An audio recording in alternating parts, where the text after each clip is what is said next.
We're back in the craft room today, and today we're going to be making a pendant. And I have this bezel, this empty bezel, for a pendant that I bought at Hobby Lobby. And we're going to be using the jewelry clay again. And what we're going to be using also is I found these like metal stickers and these metal flowers, and it has like a little pearl in the middle. It's a little sticker on the back. And I think I found that at Michael's, like in the scrapbooking section or something, and I thought it was really cute. So we're going to do, it's going to kind of be a two-parter, and we're going to use the jewelry clay first, and this again comes in the part A and the part B that you need to mix together in equal parts. And you need to put something on your gloves. They recommend working with gloves. And I'm going to put a little olive oil on my gloves so that the clay won't stick to them.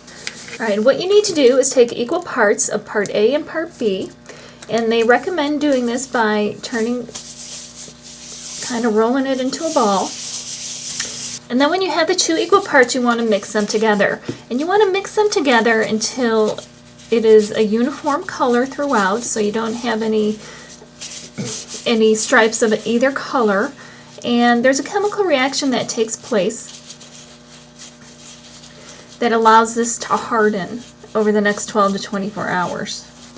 And when you do, you want to put it right into your bezel.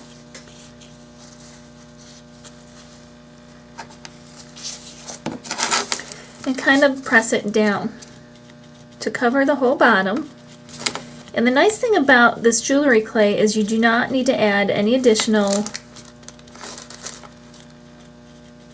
adhesive to keep it in there, because it's sticky, and that's what it does. Okay. I think this is about as smooth as I'm going to get it.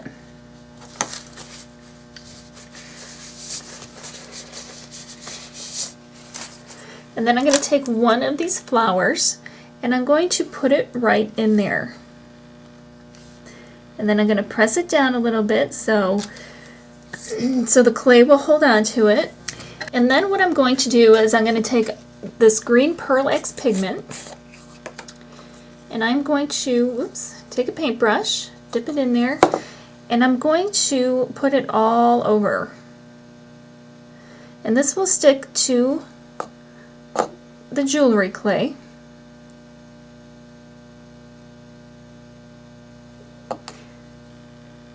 And it'll dry in place, and it'll dry as part of the piece. But what we are going to do is I'm going to put a little resin over the top after this dries, and then we'll just leave that sit for the 12 hours at least, and then I'll brush it off, and then we'll put on the resin, and we'll see how pretty that turns out. The first step of this pendant is finished, and it has cured, so all I'm going to do with a soft brush, I'm just going to brush off any excess powder. Once you get it that far, now we're ready to move on to the next step. What we're going to do next is take this is by Envirotex, and it's the jewelry resin. And normally I use the Easy Cast, but I thought I would give the jewelry resin a try and see how it works out. You do it the same way as you do the Easy Cast in terms of you need 2 equal amounts. And this actually comes with little squeeze tops, but it helps you measure more exactly. I don't really need that much. I'm going to go half a teaspoon of each.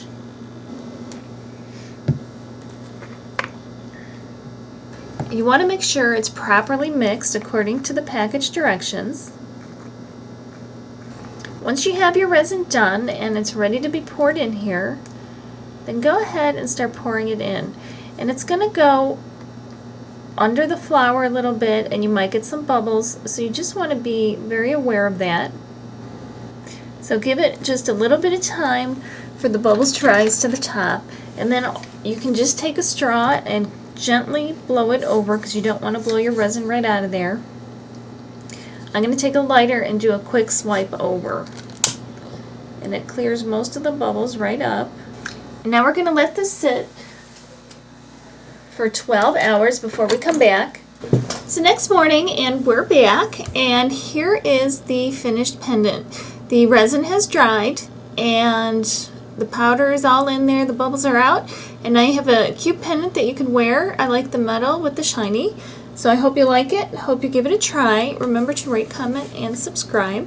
And if you are having any trouble finding the resin products by ETI or Envirotex, go online to www.eti-usa.com, and they have a listing of where you can buy it all over the world. So go check that out.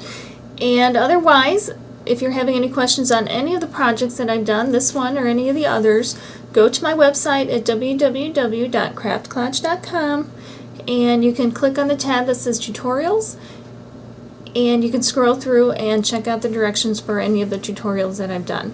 So thank you again for watching, and we will see you next time. Happy crafting!